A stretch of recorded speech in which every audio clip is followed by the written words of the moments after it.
Encuentros con hombres notables de Georgi Ivanovich Gurdjieff. Bogachevsky. Bogachevsky, o padre Evlisi, vive todavía. Tiene la dicha de ser el asistente del superior en un monasterio de los hermanos esenios, no lejos de las orillas del Mar Muerto. Según ciertas conjeturas, esta orden fue fundada 1200 años antes de Jesucristo. Es en esa cofradía, según se dice, donde Jesús recibió su primera iniciación. Cuando conocí a Bogachevsky, o padre Evlisi, él era todavía muy joven. Acababa de terminar sus estudios en la Academia Rusa de Teología y en espera de su ordenación era chantre en la Catedral de la Fortaleza de Kars.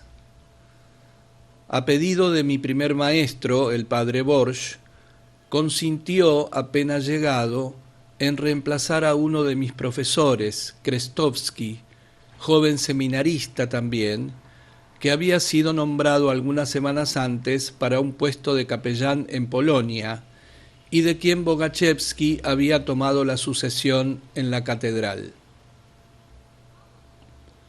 Bogachevsky demostró ser un hombre sociable y bueno. Muy rápidamente se ganó la simpatía de todo el clero, hasta la del candidato a sacerdote Ponomarenko, hombre rudo y mal hablado que no se entendía con nadie. Bogachevsky se entendió tan bien con él que terminaron por vivir en el mismo apartamento al lado del jardín público, cerca del cuartel de los bomberos. Aunque yo era aún muy joven en ese tiempo, muy pronto se establecieron entre Bogachevsky y yo relaciones cercanas a la camaradería. Iba a su casa en mis horas de libertad. También lo hacía para recibir mis lecciones por la noche después de cenar, y a menudo, terminada la lección, me quedaba para hacer mis deberes o para escuchar las conversaciones que tenía con Ponomarenko y los numerosos amigos que venían a visitarlos. Hasta los ayudaba a veces en livianas tareas domésticas. Entre los más familiares había un ingeniero militar, un tal Wcesławski, compatriota de Bogachevsky, y el oficial de artillería Kuzmin, mecánico pirotécnico. Sentados en torno al samovar, discutían sobre toda clase de cosas. Yo seguía siempre con mucha atención las conversaciones de Bogachevsky y sus amigos, porque como leía en ese período una cantidad de libros sobre temas muy variados, en griego, en armenio y en ruso, me interesaba en muchos asuntos, pero claro está, a causa de mi poca edad, nunca me inmiscuía en la conversación. La opinión de esos hombres era de peso para mí, porque entonces sentía mucho respeto por los que habían hecho estudios superiores. Además, bajo el impulso de todas esas conversaciones y discusiones de los que se reunían en casa de mi maestro Bogachevsky para matar el tiempo y llenar la monótona vida de esa lejana y aburrida ciudad de Kars, se despertó mi interés por los asuntos abstractos. Como ese interés desempeñó un gran papel en mi vida y marcó toda mi existencia ulterior, y que los acontecimientos que lo estimularon tuvieron lugar en la época a que se refieren mis recuerdos de Bogachevsky, me detendré un poco más largamente sobre este punto. Empezó un día en el curso de una conversación. Hablaban animadamente de espiritismo y de mesas giratorias, cuestiones que en ese tiempo apasionaban a todo el mundo. El ingeniero militar afirmaba que estos fenómenos eran obra de los espíritus. Los otros lo ponían en duda, explicando el hecho con otras fuerzas de la naturaleza, el magnetismo, la fuerza de atracción, la autosugestión y así sucesivamente, pero nadie negaba la evidencia del hecho. Como de costumbre, yo seguía atentamente la discusión. Cada opinión me interesaba en sumo grado. Ya había leído cantidad de libros, entre comillas, sobre todo y cualquier cosa, pero por primera vez oía hablar de este asunto. Dicha conversación sobre el espiritismo produjo en mí una impresión tanto más fuerte cuanto que mi hermana predilecta había muerto recientemente y mi dolor aún no había perdido su agudeza. Pensaba en ella con mucha frecuencia y tanto el problema de la muerte como el de la vida más allá de la tumba se imponía, lo quisiera o no, a mi mente. Por eso todo lo que se decía esa noche parecía responder a los pensamientos y a las preguntas que inconscientemente habían germinado en mí y exigían una solución. El resultado de su discusión fue que decidieron realizar una experiencia con una mesa. Se necesitaba para eso una mesa de 3 patas. Había una en un rincón, pero el ingeniero militar, especialista en la materia, la rechazó porque estaba armada con clavos y, como nos lo explicó, la mesa no debía tener ni trazas de hierro. Me enviaron a casa del vecino, un fotógrafo, a preguntarle si no tenía una de ese tipo. Tenía una, y la traje. Era de noche. Después de cerrar las puertas y bajar la luz, nos sentamos todos y, habiendo puesto de cierta manera las manos sobre la mesa, nos quedamos esperando. Al cabo de 20 minutos, nuestra mesa empezó realmente a moverse. Y a la pregunta del ingeniero, ¿qué edad tiene tal persona?, contestó dando golpes cierto número de veces con una pata. ¿Cómo y por qué daba golpes? Yo no lo comprendía, ni tampoco intentaba explicármelo. Tan grande era la impresión de que un inmenso dominio desconocido se abría ante mí. Lo que oí y lo que vi me trastornó tan profundamente que de regreso a casa reflexioné toda la noche y toda la mañana del día siguiente. Hasta resolví hablar con el padre durante la clase y le conté en efecto la conversación y la experiencia de la víspera. Abre comillas. Todo eso es absurdo, respondió mi primer maestro.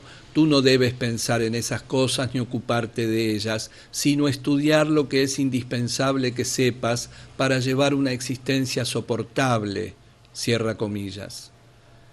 Y no pudo abstenerse de añadir, abre comillas. Pero cabecita de ajo, tal era su expresión favorita, reflexiona un instante. Si los espíritus pudieran realmente dar golpes sirviéndose de la pata de una mesa, eso querría decir que poseen alguna fuerza física. Y si así fuera, ¿por qué habrían de recurrir a un medio tan estúpido y al mismo tiempo tan complicado para comunicarse con los hombres? Podrían muy bien transmitir lo que quieren decir con un toque o por cualquier otro medio. Cierra comillas. Aunque yo apreciara la opinión de mi viejo maestro, no podía aceptar sin crítica su categórica respuesta, tanto más cuanto que me parecía que mi joven profesor y sus amigos, que salían de la academia y otras escuelas superiores, podían conocer ciertos hechos mejor que este anciano, cuyos estudios remontaban a una época en la que la ciencia estaba mucho menos desarrollada. Así, a pesar de todo el respeto que sentía por el anciano, guardé alguna duda en cuanto a su manera de encarar problemas referentes a altas materias. De esta suerte, la pregunta quedó para mí sin respuesta. Traté de resolverla con la ayuda de los libros que me prestaban Bogachevsky, el padre Borsch y otros. Pero como mis estudios no me permitían detenerme mucho tiempo en una materia que les era extraña, terminé por olvidar este asunto y dejé de pensar en él. El tiempo pasaba. Mi trabajo con mis diferentes maestros se hacía más intenso. Ya no iba sino de vez en cuando, en los días de fiesta, a visitar a mi tío en Alexandropol, donde tenía muchos compañeros. Iba también allí para ganar algún dinero, porque siempre lo necesitaba, tanto para mis gastos personales, ropa, libros, etcétera, como para ayudar ocasionalmente a tal o cual miembro de mi familia que se encontrara en apuros. Si iba a trabajar en Alexandropol era porque allí todo el mundo me conocía como graduado en el arte de hacer de todo, entre comillas, y a veces uno y a veces otro me llamaba para fabricar o reparar algo. Para este debía reparar una cerradura, para aquel un reloj, tallar para un tercero en una piedra del país una estufa de forma particular, bordar un cojín destinado a un ajuar o la decoración de un salón. En resumen, tenía una vasta clientela y siempre encontraba suficiente trabajo, bastante bien pagado para la época. En Kars, al contrario, yo frecuentaba gente que con mi joven comprensión consideraba hombres de ciencia o miembros de la alta sociedad y no quería que me considerasen un artesano, ni tampoco dejar sospechar que mi familia vivía en aprietos y que me veía forzado a ganarme la vida como un simple obrero. Todo eso hería entonces profundamente mi amor propio. Así pues, ese año fui como de costumbre en las Pascuas de Resurrección a Alexandropol, a un centenar de kilómetros de Kars, a la casa de la familia de mi tío, con quien estaba muy ligado y de quien siempre había sido el favorito. Al día siguiente de mi llegada, durante el desayuno, mi tía me dijo: «Oye, ten mucho cuidado de que no te suceda nada». Me sorprendí. ¿Qué podía pasarme? Y le pregunté qué quería decir. Yo, me respondió, no creo en eso sino a medias. Pero como algo que me habían predicho acerca de ti sucedió, temo que el resto también suceda. Y me contó lo siguiente.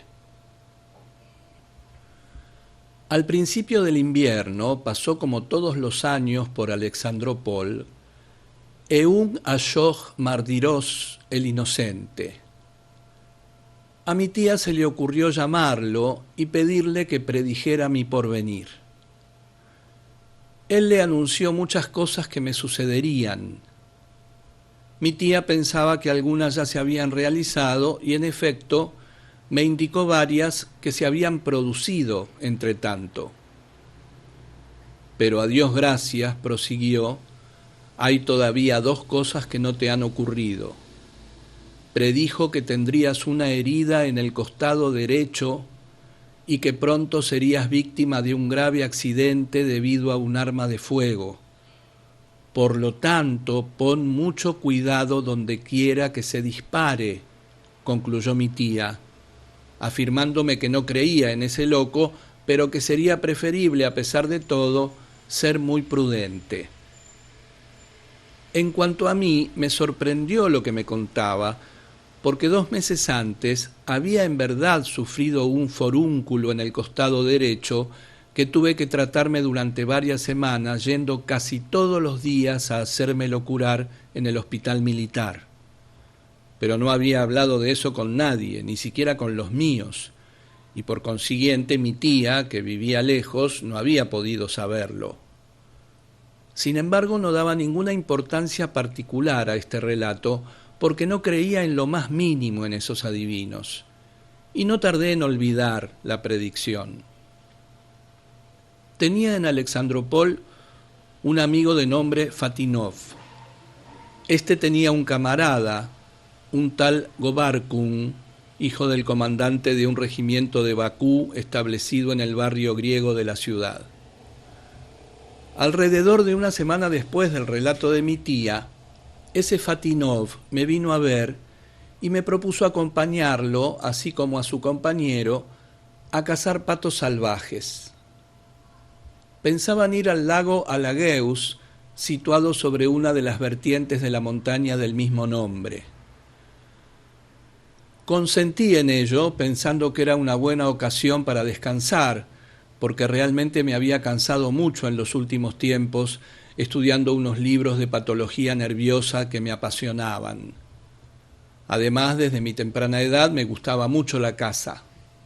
Solo tenía 6 años cuando un día, sin pedir permiso, tomé el fusil de mi padre y me fui a cazar gorriones. El primer disparo me tumbó, pero eso no me enfrió, sino que al contrario no hizo sino aumentar mi ardor. Claro está, me quitaron al punto el fusil y lo colgaron de tal manera que no pudiera alcanzarlo. Pero no tardé en fabricarme uno con viejos cartuchos a los que adapté los cilindros de cartón de mi pequeña carabina. Con este fusil cargado con granalla de plomo daba en el blanco como con uno verdadero. Tuvo tal éxito entre mis camaradas que todos me encargaron unos semejantes, y a la vez que pasaba por un famoso armero, conseguí unas buenas entraditas. Así pues, 2 días más tarde, Fatinov y su amigo vinieron a buscarme y salimos de cacería. Debíamos recorrer a pie unas 20 verstas. Tuvimos que ponernos en camino al alba, a fin de llegar al sitio la noche misma sin apresurarnos y poder acechar al día siguiente, temprano, el primer vuelo de los patos. Éramos 4, porque un soldado, ordenanza del comandante Govarkun, se había unido a nosotros. Todos teníamos armas y Govarkun hasta tenía un fusil del ejército. Cuando llegamos cerca del lago hicimos fuego y después de cenar construimos una choza y nos acostamos. En pie antes del alba escogimos cada uno nuestro sector en la orilla del lago y nos pusimos a esperar. A mi izquierda estaba Govarkun. Disparó sobre el primer pato cuando todavía volaba muy bajo y la bala me alcanzó de lleno en la pierna. Por suerte atravesó las carnes sin tocar el hueso. Naturalmente toda la cacería se echó a perder. Mi pierna sangraba mucho, empezaba a dolerme y mis compañeros tuvieron que llevarme a todo lo largo del camino sobre una camilla hecha con nuestros fusiles, pues no me era posible caminar. En casa, la herida cerró rápidamente ya que solo los músculos habían sido tocados, pero cojeé durante largo tiempo. La coincidencia de este accidente con la predicción del oráculo local me dio mucho que pensar. Y en otra estada en casa de mi tío, habiendo oído decir que Eun Ashoj Mardiros se encontraba de nuevo en los parajes, pedí a mi tía que lo invitara, a lo cual accedió. El adivino era un individuo flaco, de gran talla, de ojos apagados, cuyos movimientos nerviosos y desordenados eran los de un simple. A veces era presa de temblores y no paraba de fumar. Sin duda alguna era un hombre muy enfermo. La sesión se desarrollaba así. Sentado entre 2 velas encendidas, colocaba el pulgar frente a sus ojos y se miraba la uña hasta caer en una especie de somnolencia. Entonces se ponía a decir lo que veía en la uña. Hablaba primero de la ropa que llevaba la persona y luego anunciaba lo que le aguardaba en el porvenir. Si predecía el porvenir de un ausente, preguntaba primero su nombre, pedía que se le describiera en detalle la cara y se le indicara más o menos la dirección del lugar donde vivía y, si era posible, la edad. Esta vez volvió a leer mi porvenir. Contaré algún día cómo sus predicciones se realizaron. Ese verano fui testigo en Alexandropol de otro acontecimiento que no pude explicarme en absoluto. Frente a la casa de mi tío había un terreno baldío, en medio del cual se levantaba un bosquecito de álamos. Me gustaba el lugar e iba a menudo a sentarme allí con un libro o un trabajo cualquiera. Siempre se veían jugar allí pilluelos que venían de todos los barrios circundantes. Formaban una horda heteróclita y abigarrada. Había armenios, griegos, kurdos, tártaros, que hacían una algarabía increíble. Pero eso nunca me impedía trabajar. Ese día estaba sentado bajo los álamos con un trabajo que me había encargado un vecino. Se trataba de dibujar sobre un escudo que quería colgar al día siguiente sobre la puerta de su casa, con motivo del matrimonio de su sobrina, las iniciales entrelazadas de los jóvenes esposos. Además de las iniciales, tenía que inscribir en el escudo el día y el año. Ciertas impresiones fuertes se graban profundamente en la memoria. Todavía recuerdo cuánto me costaba disponer lo mejor posible las cifras del año 1888. Estaba sumergido en mi trabajo cuando de repente resonó un grito espantoso. Salté sobre mis pies, convencido de que a alguno de los niños le había ocurrido un accidente. Corrí y vi el cuadro siguiente. En el centro de un círculo trazado en el suelo, un niño sollozaba haciendo extraños movimientos, mientras los demás se mantenían a cierta distancia, se reían y se burlaban de él. Como no comprendía nada, pregunté qué pasaba. Me dijeron que el niño pertenecía a la secta de los yezídas, que habían trazado un círculo alrededor de él y que no podría salir de allí mientras no lo borraran. El niño intentaba verdaderamente con todas sus fuerzas salir del círculo encantado, pero por más que se debatía, no podía lograrlo. Corrí hacia él y borré rápidamente una parte del círculo.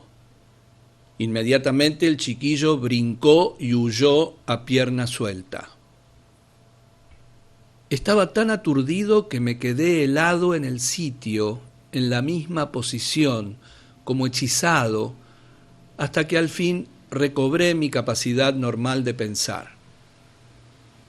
Ya había oído hablar de los yezídas, pero mi pensamiento nunca se había detenido en eso. El suceso que acababa de desarrollarse ante mis ojos y que tanto me había sorprendido, me forzaba ahora a reflexionar seriamente en ello.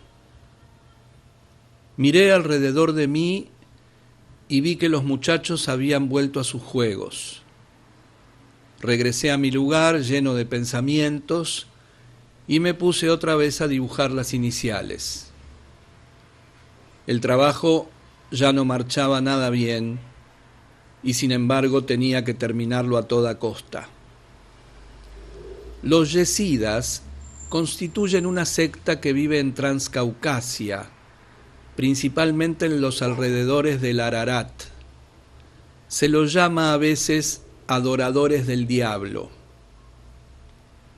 Muchos años después del incidente del que había sido testigo, pude verificar esta clase de fenómeno y comprobar que efectivamente, si se traza un círculo alrededor de un yezida, éste no puede salir de él por su propia voluntad.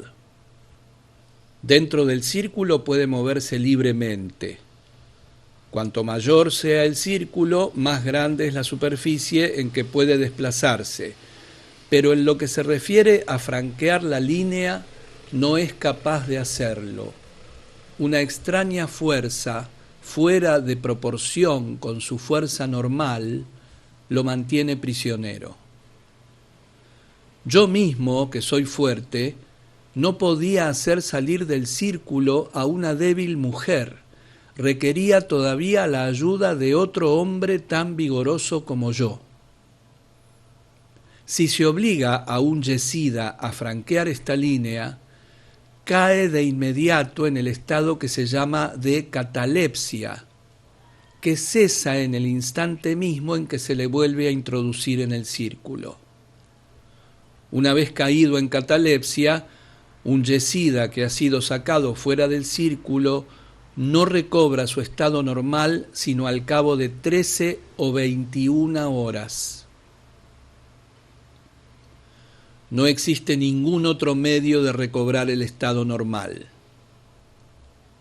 En todo caso, ni yo ni mis compañeros lo lográbamos, aunque entonces ya poseíamos a fondo todos los métodos conocidos de la ciencia hipnótica contemporánea para hacer salir a un hombre del estado de catalepsia.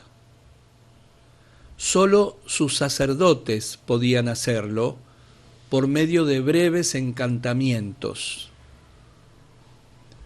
Esa misma noche, habiendo mal que bien terminado las iniciales y entregado el escudo a mi cliente, fui al barrio ruso, donde moraban la mayoría de mis amigos y conocidos, con la esperanza de que pudieran ayudarme a descifrar ese extraño fenómeno. En ese barrio ruso de la ciudad de Alexandropol vivía toda la inteligencia local. Debo decir que desde la edad de 8 años, tanto en Alexandropol como en Kars, las circunstancias me habían llevado a frecuentar camaradas de mucho más edad que yo, pertenecientes a familias cuya situación social era considerada superior a la de mis padres.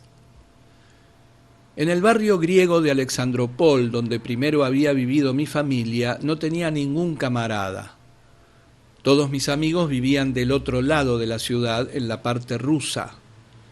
Eran hijos de oficiales, de funcionarios y de eclesiásticos. Iba a verles a menudo y una vez presentado a sus familias, tuve entrada en casi todas las casas de ese barrio. Recuerdo que el primer amigo a quien hablé de ese fenómeno que me había dejado tan estupefacto fue un tal Ananiev, un buen compañero, también mucho mayor que yo. Ni siquiera escuchó hasta el fin y declaró con autoridad: esos muchachos se han burlado sencillamente de tu estupidez, te tomaron el pelo y eso es todo. Mira más bien esta maravilla. Corrió a su cuarto y regresó al instante, poniéndose mientras caminaba la chaqueta de su nuevo uniforme. Acababa de ser aceptado como empleado de correos y telégrafos. Luego me invitó a acompañarle al jardín público. Rehusé, pretextando falta de tiempo, y lo dejé rápidamente para ir a casa de Pavlov, que vivía en la misma calle. Era un buen muchacho, pero gran borracho. Estaba empleado en el tesoro. Encontré en su casa al padre Máximo, diácono de la iglesia de la Fortaleza, un funcionario de la fábrica de pólvora, Artemín, el capitán Terentiev, el maestro de escuela Stolmach y otros 2 a quienes yo conocía poco. Estaban tomando vodka y apenas entré me hicieron sentar y me invitaron a beber. Hay que decir que ese año ya había empezado a beber, no mucho en verdad, pero nunca rechazaba un trago cuando me lo ofrecían. Eso había empezado en Kars, en las circunstancias siguientes: una mañana en que me caía de cansancio por haber pasado toda la noche estudiando mis lecciones, estaba a punto de acostarme cuando un soldado vino a buscarme para ir a la catedral. No recuerdo en honor de qué. Ese día se celebraría un servicio religioso en uno de los fuertes. Al último minuto se había decidido celebrarlo con coros. Se habían enviado estafetas y ordenanzas por toda la ciudad en busca de cantores. Como no había dormido en toda la noche, la dura cuesta para llegar hasta el fuerte y el servicio mismo me fatigaron tanto que apenas si podía sostenerme sobre mis piernas. Terminado el oficio, se había servido una comida en el fuerte para los invitados y se había reservado una mesa a los coristas. El sochantre, sólido bebedor, al ver lo débil que estaba, me persuadió de que tomara un vasito de vodka. Después de beberlo me sentí realmente mejor, y al segundo vaso toda mi debilidad había desaparecido. Desde entonces, muy a menudo, cuando estaba cansado o nervioso, bebía 1 o 2 y a veces hasta 3 vasitos. Esa noche tampoco rehusé un vaso de vodka, pero a pesar de su insistencia, no repetí. El grupito aún no estaba ebrio porque acababan de empezar. Yo sabía en qué orden ocurría eso. El primer achispado era siempre el diácono. Cuando estaba ligeramente ebrio, se ponía a entonar la plegaria litúrgica para el descanso del alma del augusto y venerado Alejandro I. Pero al ver que aún tenía su aire tristón, no pude evitar referirle lo que había visto ese mismo día. Sin embargo, me cuidé de no parecer tan serio como con Ananiev y hablé esta vez en tono de broma. Me escucharon todos muy atentamente y con el mayor interés. Cuando terminé mi relato, me dieron su opinión. El primero en hablar fue el capitán. Dijo que había observado recientemente un caso semejante. Unos soldados habían trazado un círculo en el suelo alrededor de un kurdo. Este, casi llorando, les había suplicado borrarlo y no se había movido de allí hasta que por orden suya, como capitán, un soldado hizo una brecha por la que el kurdo había huido. Pienso, observó el capitán, que han debido hacer voto de no salir jamás de un círculo cerrado, y que si no salen de él no es porque no puedan, sino porque no quieren violar su juramento. Entonces dijo el diácono: son adoradores del diablo, y en las circunstancias ordinarias el diablo no los toca porque se trata de los suyos. Pero como el mismo diablo no es sino un subalterno y sus funciones lo obligan a hacer pesar su yugo sobre todos, ha limitado la independencia de los yezídas para salvar las apariencias, de tal manera que los demás no puedan adivinar que aquellos son sus servidores. Exactamente como Felipe. Felipe era el policía del lugar. Esta alegre pandilla, como no tenía a nadie a su disposición, lo mandaba a veces a comprar cigarrillos o bebidas, porque el servicio local de policía era apenas bueno para hacer reír a las gallinas. Por ejemplo, prosiguió el diácono, si hago escándalo en la calle, Felipe se ve forzado a llevarme a la comandancia, pero simplemente por la forma, a fin de que los demás no tengan nada que decir. Apenas hemos dado la vuelta a la esquina, me suelta y no deja de decirme: no se olvide del regalito, vuestra merced. Pues bien, el maldito hace lo mismo con los suyos, los yezídas. Ignoro si inventó ese cuento en el mismo momento o si era verdadero. El empleado del tesoro dijo que nunca había oído hablar del asunto, que según él nada semejante podía existir, y que lamentaba mucho que personas inteligentes como nosotros pudieran creer en tales prodigios y que además se rompieran la cabeza a propósito de ellos. El maestro de escuela, Stolmach, dijo que, por el contrario, creía en la realidad de los fenómenos sobrenaturales y que si la ciencia positiva no podía aún descifrarlos todos, estaba perfectamente convencido de que con los rápidos progresos de la civilización contemporánea, la ciencia pronto probaría que todas las singularidades del mundo metafísico podían explicarse enteramente por causas físicas. En cuanto al hecho de que hablamos, prosiguió, pienso que se trata aquí de uno de esos fenómenos magnéticos sobre los cuales las luces de la ciencia trabajan actualmente en Nancy. Quería agregar algo, pero Pavlov lo interrumpió exclamando: que el diablo se lleve a todos los adoradores del diablo, que se les dé a todos media botella de vodka y ningún círculo los retendrá más. Bebamos más bien a la salud de Isakov. Isakov era el propietario de la destilería local. Estas conversaciones no calmaban mis pensamientos, sino todo lo contrario. Después de dejar a Pavlov, seguí pensando aún más en todo eso. Al mismo tiempo me asaltaban dudas sobre las personas que hasta entonces había considerado como instruidas. En la mañana siguiente me encontré por azar con el médico jefe de la 39ª División, el doctor Ivanov, de visita en la casa de un vecino armenio que me había llamado para servirle de intérprete. Ivanov gozaba de mucha fama en la ciudad.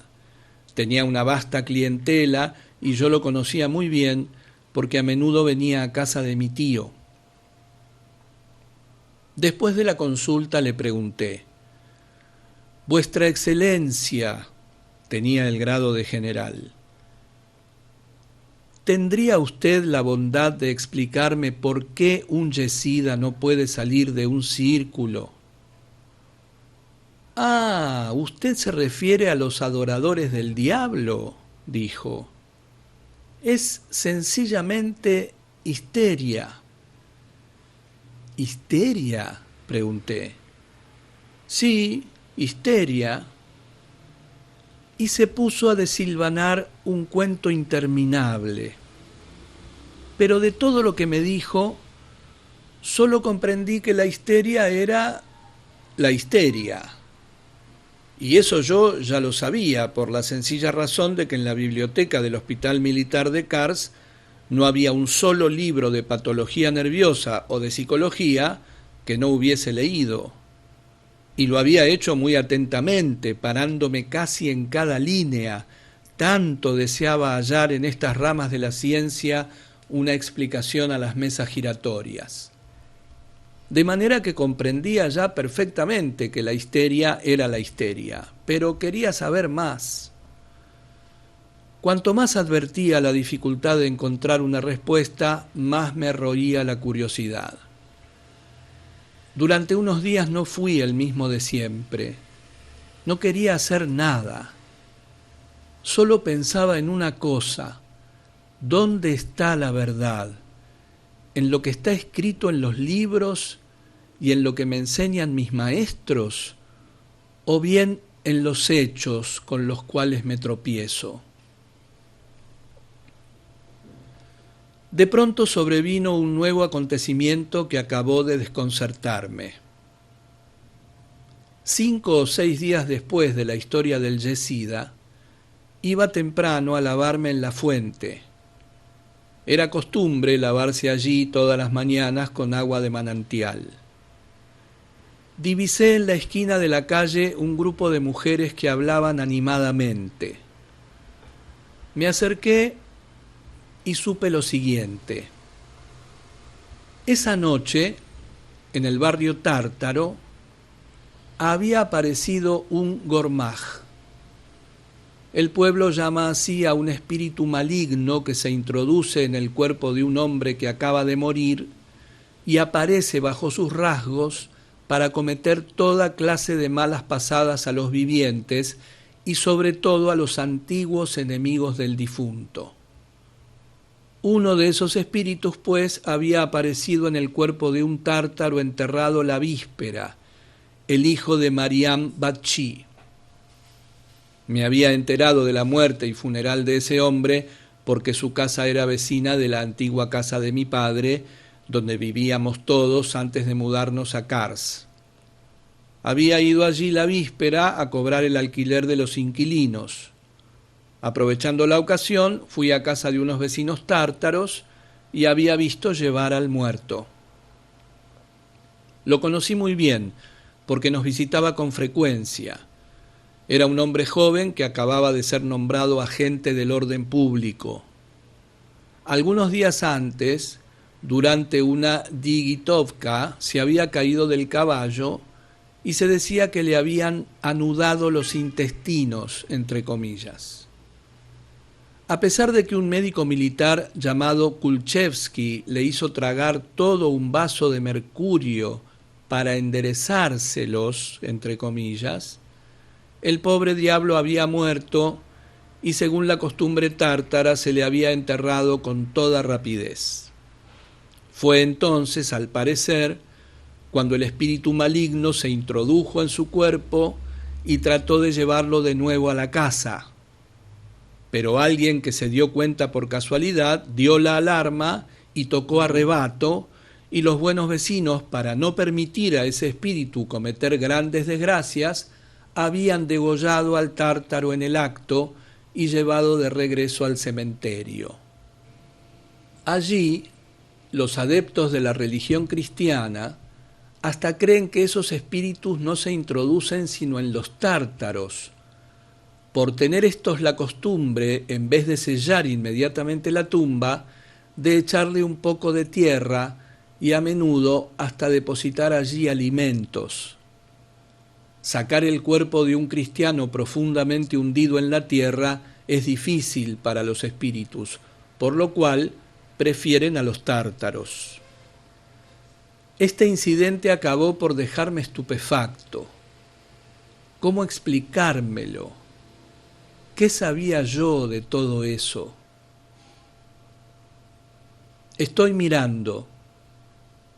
En la esquina de la calle aparece mi tío, el venerable Georgi Merkurov, con su hijo liceísta de secundaria, que hablan de todo aquello con un funcionario de la policía, a quien todo el mundo considera como un hombre muy honorable.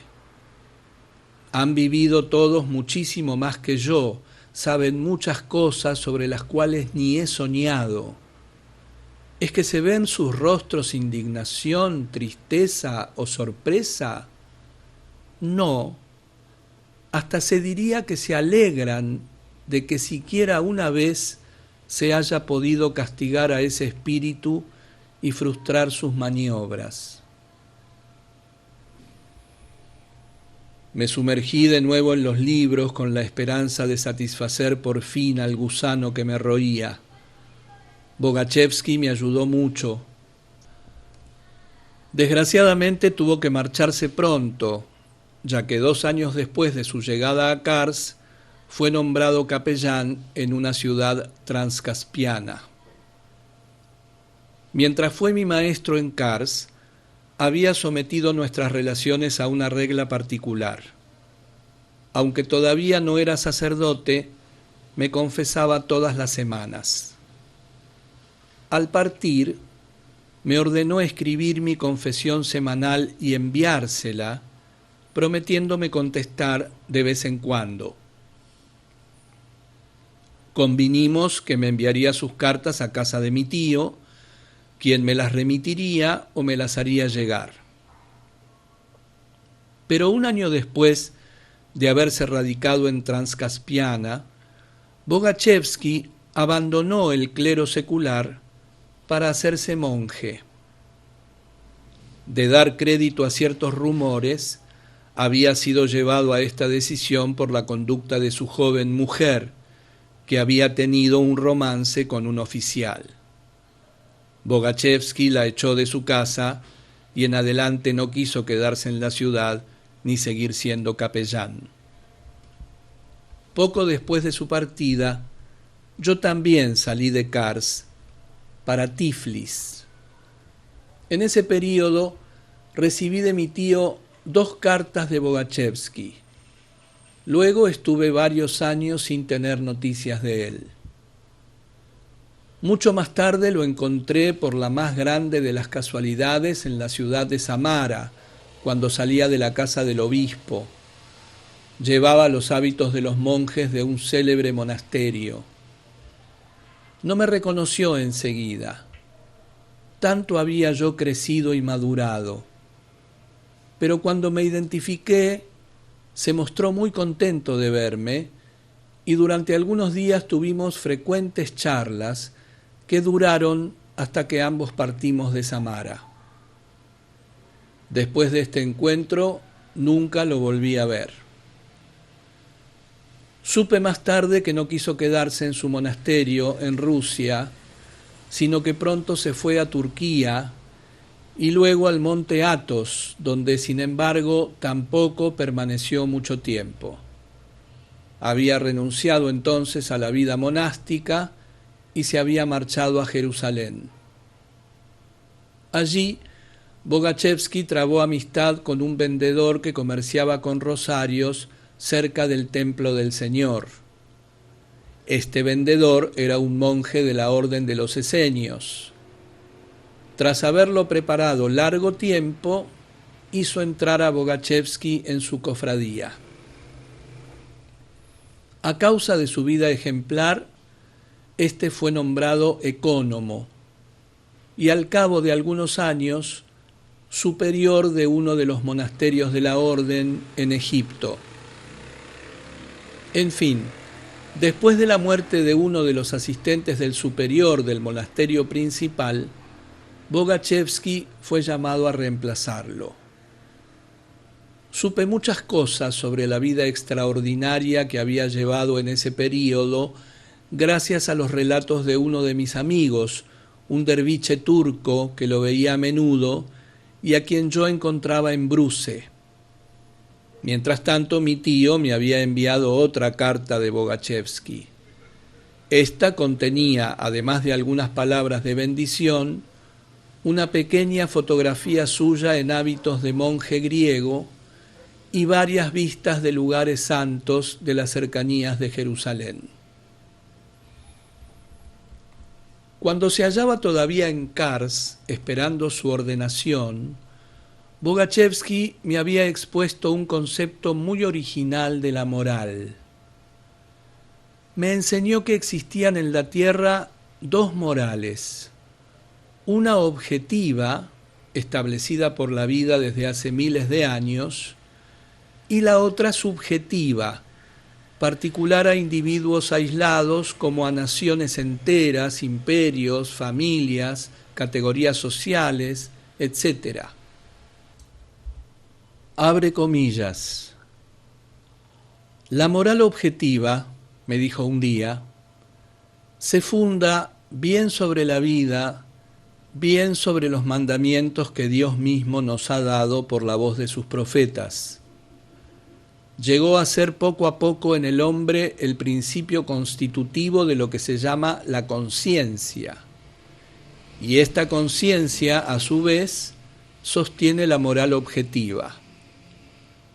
La moral objetiva nunca cambia, solo puede cobrar amplitud con el tiempo. En cuanto a la moral subjetiva, invención humana, es un concepto relativo, diferente para cada hombre, diferente en cada lugar, y fundada en la comprensión particular del bien y del mal que prevalece en la época dada.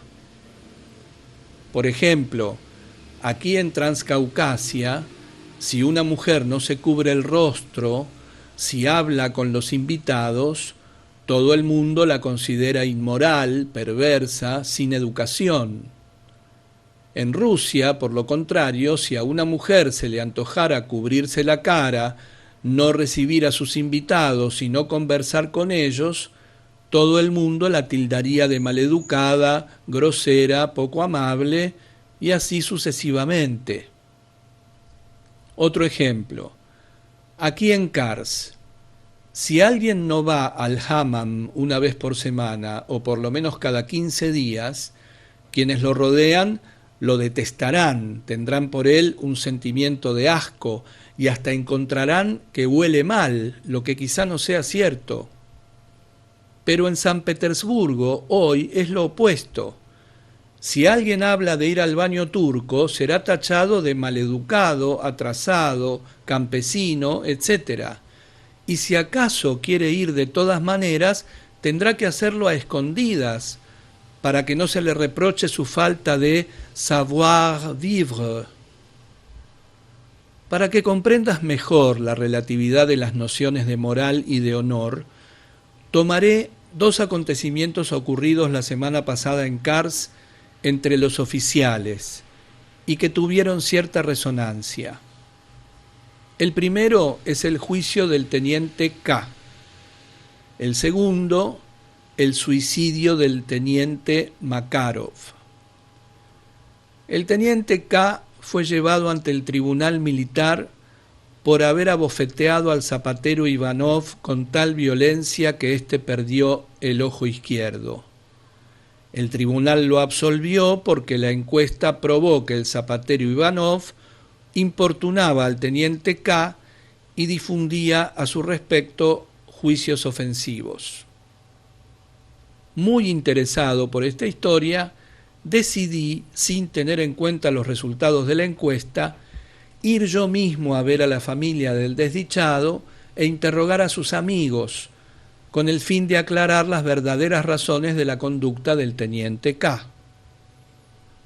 Supe que éste había encargado al zapatero Ivanov un par de botas, luego un segundo par, luego un tercero, prometiendo pagarle el 20 del mes cuando recibiera su sueldo.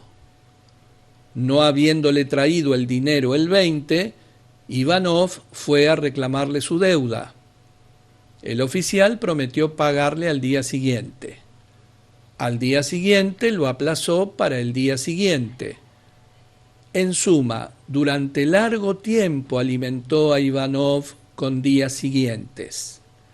Ivanov volvía una y otra vez porque el dinero que se le debía representaba para él una suma enorme. Era casi todo lo que poseía. Las economías que su mujer, la bandera, había hecho centavo a centavo durante años y que habían servido para la compra de los materiales necesarios para las botas del oficial. Por otra parte, si el zapatero Ivanov persistía en reclamar el pago, era porque tenía 6 hijos que alimentar. La insistencia de Ivanov terminó por cansar al oficial. Primero le hizo decir por su ordenanza que no estaba en casa. Luego lo echó simplemente. Y hasta llegó a amenazarlo con hacerlo apresar. En fin, el teniente había mandado a su ordenanza que si osaba volver le diera una buena paliza. Cuando Ivanov se presentó, el ordenanza, que era hombre compasivo, en vez de molerlo a golpes como se le había ordenado, quiso persuadirlo como amigo de que no importunara más a su grandeza. Lo invitó pues a la cocina para hablarle. Mientras Ivanov se sentaba en un taburete, se puso a desplumar un ganso para asarlo. A lo cual Ivanov no pudo menos que observar: y así es, esos señores se regalan cada día con gansos asados, pero no pagan sus deudas. Y mientras tanto mis hijos se quedan con hambre. Pues bien, en ese preciso instante el teniente K entraba por casualidad en la cocina. Al sorprender estas palabras tuvo tal arrebato de furor que tomó de la mesa una pesada remolacha y golpeó con ella en pleno rostro a Ivanov tan brutalmente que le hizo saltar un ojo. El segundo acontecimiento es, por decirlo así, el inverso del primero. El teniente Makarov se suicidó porque no podía pagar una deuda a un tal capitán Machvelov. Es menester decir que este Machvelov, jugador de naipes inveterado, es reputado en todas partes como un verdadero tiburón. No pasa día en que no arruine a alguien en el juego. Para todos Es evidente que hace trampas.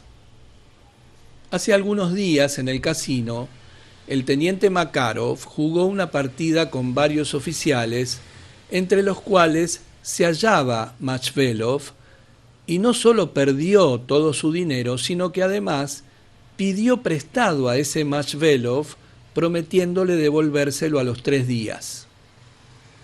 Como la suma era crecida, el teniente Makarov no pudo procurársela a tiempo, y en la imposibilidad de cumplir su palabra, pensó que más valía darse muerte que manchar su honor de oficial. Estos sucesos tienen el mismo origen, las deudas. Pero uno de los oficiales deja tuerto a su acreedor, mientras que por la misma razón el otro se suicida. ¿Por qué? Simplemente porque los íntimos de Makarov lo hubieran censurado por no haber pagado su deuda al tramposo Machvelov.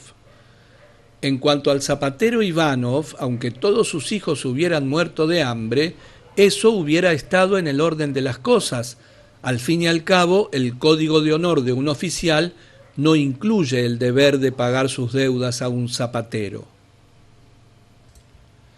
En general, lo repito, si tales incidentes se producen entre los adultos, es porque durante su infancia, a la edad en que el hombre futuro aún está en formación, se les atiborró el cráneo de convenciones diversas, impidiendo así que la naturaleza desarrollara progresivamente en ellos la conciencia moral que a nuestros antepasados les llevó miles de años constituir, luchando precisamente contra esta clase de convenciones.